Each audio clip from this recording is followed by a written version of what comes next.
Big TV భక్తి సమాచారం WhatsApp ఛానల్లో జాయిన్ అవ్వండి. అన్ని విశేషాలు ఎప్పటికప్పుడు తెలుసుకోండి.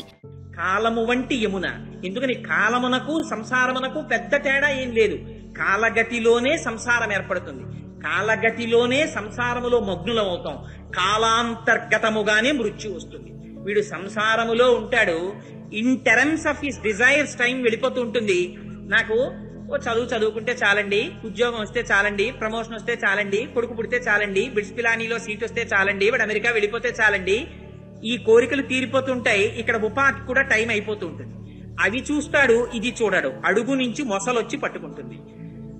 ఆ రావడం ఎవ్వరికీ తెలియదు. నీటి అడుగు నుంచి వస్తోంది. సరసిలో నుండి పొడగని సంభ్రమించి ఉదరి కుప్పించి లంఘించి హుంకరించి భాను కబలించి పట్టు స్వర్భానుపగిది ఒక్క మకరేంద్రుడి భరాజు రుడిసి పట్టి ఇంత ఏనుగు లోకోయిపోయి. అదే గజేంద్ర మోక్షం. ఆ నీటి అడుగు నుంచి వచ్చి మొసలి పట్టేసింది కాలు. మృత్యువు కాలాంతర్గతమై వచ్చి కాలు పట్టుకుంటోంది. ఇక అప్పటి వరకు తిరిగిన కాలు తిరగడం మానేసిందని కొత్త కర్రల మీద పెట్టి తీసుకుపోతారు. అందుకని ఆ కాలాంతర్గతమై సంసారము వెళ్ళిపోతోంది. కానీ ఎవరు శ్రీకృష్ణ పరమాత్మని నమ్ముకున్నారో వాళ్ళని యమున ఏమీ చెయ్యలేదు. యమున చెయ్యలేదు కనుక యముడు చెయ్యలేదు. ఏమిటి దీనికి గుర్తు? ఆయన పుట్టగానే ఒక్కటే చెప్పారు, అబ్బాయి నువ్వు నన్ను తీసుకెళ్లి తల మీద పెట్టుకుని దాటవయ్యా అన్నారు. కృష్ణ పరమాత్మని తీసి తల మీద పెట్టుకున్నాడంతే. నందుడు ఆ వసుదేవుడు చేసిన పని. పెట్టుకోగానే అప్పటి వరకు ఆ కంసుడు అష్టమ గర్భానికి పుట్టినవాడు తన్ని చంపేస్తాడని కారాగారంలో తలుపులు దగ్గరికి వేశాడు. ఇనప గొలుసులతో బిగించాడు. వాటిలో మేకులు వేశాడు, తాళాలు వేశాడు. జాగ్రత్తగా వేసి తాళం చెవులు తన బొడ్డులో పెట్టుకు పడుకున్నాడు. ఈయన కృష్ణ పరమాత్మని తీసుకుని తల మీద పెట్టుకున్నాడు. పెట్టుకోగానే ఆ గొలుసులకు పెట్టిన మేకులు ఊడిపోయాయి, తాళాలు ఊడిపోయాయి, గొలుసులు తప్పుకున్నాయి, తలుపులు తెరుచుకున్నాయి. ఆయన బయటికి వచ్చేసాడు. ఇదే భిజ్యతే హృదయ గ్రంథి క్షీయంతే సర్వ సంశయాః అని ఆ లోపల ఉండేటటువంటి హృదయ గ్రంథి విడిపోతుంది. సంశయములనేటటువంటి మేకులు తెగిపోతాయి. కర్మ పాశములు ఇనప గొలుసులు ఊడిపోతాయి. లోపల ఉండేటటువంటి అజ్ఞానం అనే తలుపులు తెరుచుకుంటాయి. ఎప్పుడు? భగవంతుణ్ణి ఇక్కడ ధరించినప్పుడు. ధరిస్తే దేని దాటాడు? మొదట ఆశౌరికి తెరవసకెను ప్రకాశోత్తత తుంగ భంగ కలితా ధరా సాకాశయకు యమున మును సీతేశునకు దారి ఇచ్చిన భంగిన్. పూర్వం సముద్రం రామచంద్రమూర్తికి దారిచ్చినట్టే కృష్ణ పరమాత్మని తల మీద పెట్టుకుని వస్తున్నటువంటి వసుదేవుడికి యమున దారిచ్చేసింది. ఔదార్యము కలిగినటువంటి ఓ పర్జన్యదేవా, నీ ఔదార్యము తగ్గిపోకుండా నువ్వు వర్షించాలి. ఔదార్యం అంటే దానము చెయ్యడం అంటే దానికి రెండు గుణాలు ఉండాలి. ఒకటి, అసలు దానం చెయ్యడానికి వాడి దగ్గర ఏమైనా ఉండాలి. ఉంటే కదా వాడు దానం చేసేది. దానం చెయ్యడానికి ఉండడం ఒకెత్తు, పాత్రతను ఎరిగి దానము చెయ్యడం ఒకెత్తు. ఎందుచేతనంటే అన్ని వేళలా దానము పుచ్చుకోవడానికి సరి అయినటువంటి వ్యక్తి దొరకడం కూడా అంత తేలికేం కాదు. మన సనాతన ధర్మంలో చాలా ఆశ్చర్యకరమైన విషయం ఏమిటంటే దానము పుచ్చుకునేటటువంటి వాడు దానం ఇచ్చిన వాడికి నమస్కారం చేయడు. దానం ఇచ్చిన వాడు దానము పుచ్చుకున్న వాడికి నమస్కారం చేస్తాడు. అందులో ఎన్నో రహస్యాలున్నాయి. ఒకటి, దానమిచ్చేటటువంటి వాడు అహంకారంతో దానం చేయడు. చతుర్థీ విభక్తి వేసి నమః అంటాడు. ఇది నాది కాదు, యావదావర్తతే చక్రం యావతీ చ వసుంధర తావత్వ సర్వత్వం స్వామిత్వం అనువర్తయ అని ఆ స్వామి నాయందు కటాక్షించి నాకైశ్వర్యం ఇచ్చాడు. ఆయనదైన ఐశ్వర్యాన్ని ఆయన నాకిచ్చి నా చేత ఈ దానము చేసేటటువంటి భాగ్యం ఇచ్చాడని వినయ విధేయతలతో దానం చేస్తాడు. ఎదురుగుండా ఉన్న వాళ్లలో విష్ణు స్వరూపాన్ని చూసి దానం చేస్తాడు. కాదు, ఒకనాడు దానము చెయ్యి కాబట్టి ఇవాళ కిందుంది, ఇవాళ పరమేశ్వరుని అనుగ్రహము ప్రసరించింది కనుక నా చెయ్యి పైనుంది. ఇలా దానము చేసేటటువంటి అదృష్టము సర్వకాలముల యందు నాకు ఉండాలనేటటువంటి ఆర్తితో దానం చేస్తాడు. అందుచేత దానము ఒకసారి చేసిన తరువాత ఇహ మళ్ళీ నేను దానం చేశాను ఈ వస్తువునన్న భావన వాళ్ళ మనస్సులో ఉండకూడదు. అందుకే చతుర్థీ విభక్తి వేసేస్తారు. నమః, ఇది నాది కాదంటారు. ఇది నాది కాదు అని చెప్పేసి దానం చేసేసిన తరువాత ఇంకా మళ్ళీ ఎప్పుడైనా ఆ వస్తువుని పెట్టుకునో పెట్టకనో ఆయన కనపడ్డాడు అనుకోండి, ఒక ఆవుని దానం చేశాం, దానం చేస్తే ఆ ఆవు అటుగా వెళ్ళిపోతోంది. ఆయన ఆ దానాన్ని తీసుకున్నటువంటి బ్రాహ్మణుడు ఆ ఆవుని తీసుకుని వెడుతున్నాడు. గబగబా ఇంటికి వచ్చినటువంటి బంధువుల్ని పిలిచి అదిగో ఆ ఆవు ఆయనకి నేనే ఇచ్చానని అనకూడదు. ఒకసారి నమః అని చతుర్థి విభక్తి వేసి ఇచ్చేసిన తరువాత దాని మీద మానసికమైనటువంటి బంధుత్వము కూడా తెగిపోవాలి. తెగిపోయి ఇచ్చేసిన తరువాత ఇంకా ఆ భావన లోపల ఉండకూడదు. ఉండకుండా ఇచ్చినటువంటిదే దానం. కానీ కన్యాదానం అంటారు, కానీ ఆడపిల్లని దానం చేసేటప్పుడు మాత్రం చతుర్థి విభక్తి వేసేసి ఇచ్చేయరు. అందుకే ఇంకా తండ్రి గారికి అధికారం ఉంటుంది ఆడపిల్లని ఇచ్చిన తర్వాత కూడా. అందుకని మాతామహుడు అవుతాడు. అందుకే ఆశీర్వచనం కూడా పెద్దలు అలా చెప్పారు. ఒకవేళ కొడుకులు లేకపోతే కొడుకులు పుట్టాలి, ఒకవేళ కొడుకులు లేకపోయినటువంటి వాళ్ళకి కూతుళ్ళు ఉన్న వాళ్ళకి ఆ కూతురు కడుపున కొడుకు పుట్టాలన్నారు. ఎందుకంటే దౌహిత్రుడు పుడతాడు కనుక, కొడుకుతో సమానం కనుక. అందుకని పెద్దలు చేసినటువంటి ఆలోచనలు, పెద్దలు చెప్పినటువంటి మార్గములు అంత ధార్మికతతో కూడుకున్నవై ఉంటాయి.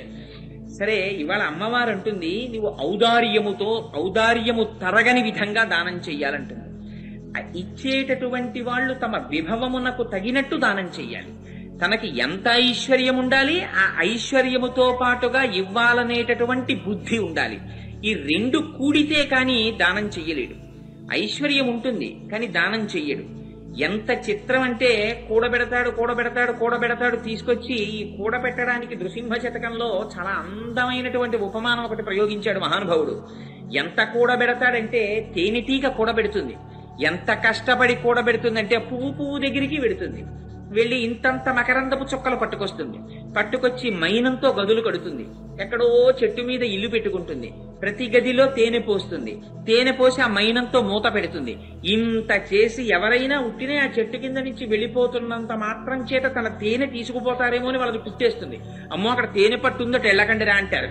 ఇంత కష్టపడి తేనె తీసుకొచ్చి అందులో దాస్తే తుదకు ఆ తేనె తాగేవాడు ఎవరో తెలుసా అండి? తల్లి గర్భము నుండి ధనము తేడెవ్వడు వెళ్ళిపోయేడినాడు వెంటరాదు. లక్షాధికారైన లవణమన్నమే కాని మెరుగు బంగారంబు మింగబోడు. పొందుగా మరుగైన భూమి లోపల పెట్టి దాన ధర్మము లేక దాచి తుదకు దొంగలకిత్తురో దొరలకౌను. తేనె జుంటీగలీయవా తెరువరులకు భూషణ వికాస శ్రీధర్మ పురనివాస దుష్ట సంహార నరసింహ దురిత దూరా అంటాడు. ఏమయ్యా, ఇలా దాచిన వాళ్ళు ఆ తేనెటీగలు దాచగా చెట్ట చివరికి ఎవరో వచ్చి అగ్నిహోత్రం పెట్టి తేనెటీగలు ఎగిరిపోయిన తర్వాత తేనె పట్టుకుపోయి తాగేస్తున్నాడు. అలా నీ అంత నువ్వుగా దానము చేసుకున్నటువంటిదే నీకు ఖాతాలో పడుతుంది. నేను ఈ విషయాన్ని అప్పుడప్పుడు విజ్ఞాపన చేస్తుంటాను.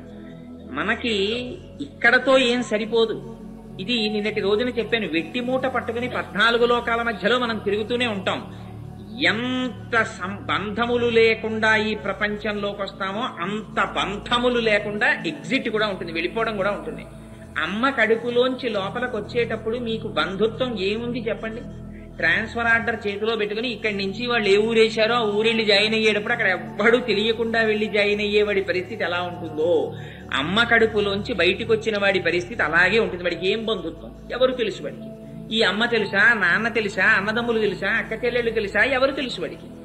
ఏమీ తెలియదు. ఒక్కడొస్తాడు, మళ్ళీ వెళ్ళిపోవడం కూడా అంతే రహస్యం. ఒక్కడే వెళ్ళిపోతాడు. ఈ మధ్యలో పెట్టుకున్నవి ఈ దేహబంధాలు.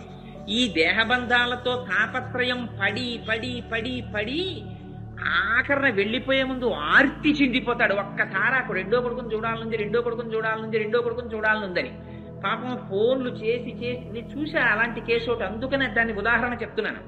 పాపం రాత్రి 11 వరకు కూడా ఆవిడ ఆ పెద్ద కూతురితో మాట్లాడని విశ్వ ప్రయత్నం చేసింది. ఫోన్ చేస్తూనే ఉన్నారు. దురదృష్టం ఆ ఫోన్లో ఆవిడ దొరకలేదు. ఆ ఫోన్ ఎంగేజ్ వస్తూనే ఉంది. పడుకుంది. ఆ కూతుర్ని చూడాలని ఎంత బెంగ పెట్టేసుకుందంటే ఒక్కసారి ఆ కూతురు వస్తే చాలని, చప్పుడే చాలు. మరి ఆ ప్రాణికి ఏముండిపోయిందో, అది వచ్చింది ఏమిట్రా అంటుండేది పాపం. రాత్రి 2:30కి తుట్ట శ్వాస విడిచిపెట్టేసింది. ఫోన్ చేస్తే దొరికింది ఆవిడ. దొరికితే ఇలా మీ అమ్మగారు చనిపోయారు అని చెప్పాం. ఆవిడ పరుగున వచ్చింది పాపం, కారు వేసుకుని హైదరాబాద్ నుంచి. వస్తే ఏ ప్రాణి కోసం ఇంత కొట్టుకుందో ఆ శరీరం అక్కడ ఉంది, కానీ దానికి ఏం సంబంధం ఉండదు. ఈ దేహబంధం ఈ దేహంతో సరి. జన్మాంతాని వైరాని, శత్రుత్వమైనా మిత్రత్వమైనా ఇది వెళ్ళిపోతే దీంతో పాటు అన్ని వెళ్ళిపోతాయి. కానీ ఈ లోపలున్నవాడు మాత్రం ఒక్కడొస్తాడు, ఒక్కడు వెళ్ళిపోతుంటాడు. ఓ మూట ఒకటి తగిలించుకుంటాడు, వెట్టి మూట. ఇందులో ఇవన్నీ సంపాదించిన పుణ్యపాపాలన్నీ అందులో వేసుకుంటాడు. ఇవన్నీ సంచితం, ఆగామి, ప్రారంభం అని మారుతూ ఉంటాయి. ఇది పట్టుకు తిరుగుతూ ఉంటాడు 14 లోకాల మధ్యలో. అందుకే అసలు బంధుత్వం లేనివాడేవాడు. అందరితో, కుక్కతో, పందితో, నల్లితో, పిల్లితో, అన్నింటితో ఉంటుంది. కానీ ఇహలోక సౌఖ్యం నువ్వు సంపాదించిన దానివల్ల, పారలౌకిక సౌఖ్యం అని ఒకటి ఉంటుంది. ఈ డబ్బు అక్కడ పనికిరాదు. ఇక్కడ నువ్వు సంపాదించిన డబ్బు ఇక్కడతో సరి. కానీ చిత్రం ఏమిటంటే ఇక్కడ మీరు 1 కోటి రూపాయలు సంపాదించి 1,00,000 రూపాయలు బ్రీఫ్ కేసులో పెట్టుకుని అమెరికాలో దిగి 1,00,000 ఇస్తే టీ ఇవ్వరు. దాన్ని డాలర్లుగా మార్చుకోవాలి. తెలివైన వాడు డాలర్లుగా మార్చుకుని అక్కడికి వెడితే ఏదో 1-2 ఇస్తే టీ ఇస్తారేమో బహుశా. అలా ఇక్కడ సంపాదించినటువంటి దాన్ని పిల్లల్ని ఎండగట్టి దానం చెయ్యాలని అలా ఎక్కడా చెప్పలేదు శాస్త్రాలు. కానీ తనకున్న దానిలో కొంత పాత్రతనిరిగి దానం చెయ్యమన్నాడు. అది కూడా దేశకాలాదులను అనుసరించి దానము చేసి తీరాలి. చేయకపోతే వాడి ఖాతాని వాడు పాడు చేసుకున్నవాడు అవుతాడు. For more videos like this, subscribe Big TV channel.